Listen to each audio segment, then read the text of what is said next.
Hey there, it's Coach Curl here, and welcome to Monday Mentoring. I'm down here at McDonald's, funnily enough, at Stones Corner. My wife is in day surgery today, so I'm not in the office. I'll be waiting while I'll be working from here while I wait to get the call that she's right to be picked up. And today I just want to briefly talk about when your team is the top priority. Now, one of the key priorities that any leader should have is to care for their team. In fact, I would say the number one priority for a leader should be their team, for the people that they lead. And sometimes this is where we get a conflicted message. Sometimes the message gets in. Some will define caring for your team as being soft as a leader. That you become accepting of poor performance, you become accepting of poor behavior, that you're not willing to partake in conflict, constructive conversations. Others take it to mean that they protect their team at all costs, even if their team is unproductive, unmotivated, or simply squeaky wheels. And maybe you've worked in a team like that.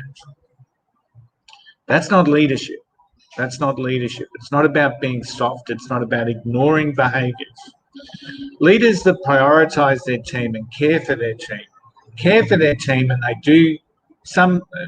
they do a lot of things, but some of the things that is really visible for a leader that cares for their team.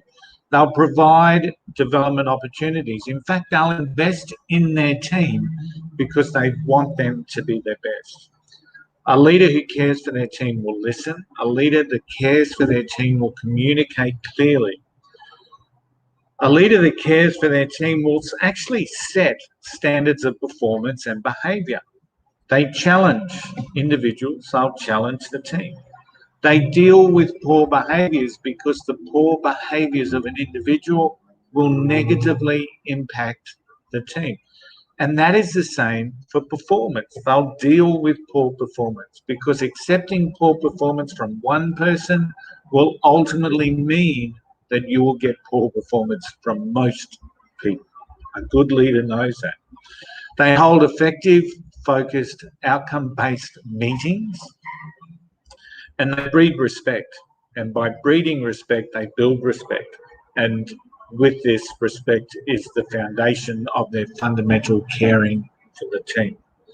So caring for your team is not about turning a blind eye to things for fear of rocking the boat.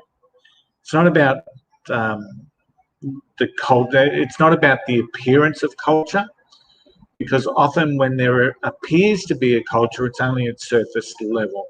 It is about the development of a culture, and that comes through role modeling, setting the standards, setting the performance, and being the leader that your team actually deserve.